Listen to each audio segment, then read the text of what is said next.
Welcome to Sweet Life Beat Life. We hope this video helps.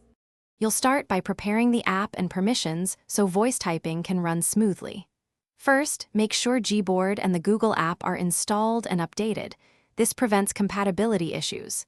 Next, open Settings and confirm microphone permission for Gboard. Without it, the mic won't capture audio.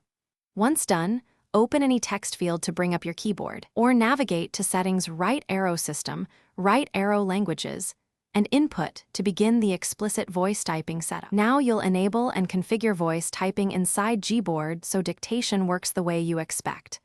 Go to Languages and Input, choose on-screen keyboard, then Gboard, tap voice typing and switch it on. Make sure the Google Speech-to-Text engine is selected because it offers best accuracy and language support. Also pick your preferred language and, if you need it offline, download the offline speech files.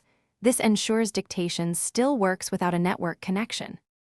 Finally, use voice typing by tapping the microphone on the keyboard. Speak in natural phrases and say punctuation words when needed so the text formats correctly. If you want less editing, enable auto-punctuation in Gboard settings to insert commas and periods automatically. If voice typing won't start, make sure microphone permission is granted, update Gboard and Google app, reboot your device, or clear Gboard's cache. These steps resolve most problems and restore dictation functionality quickly. Thanks for watching. Consider subscribing if we helped you.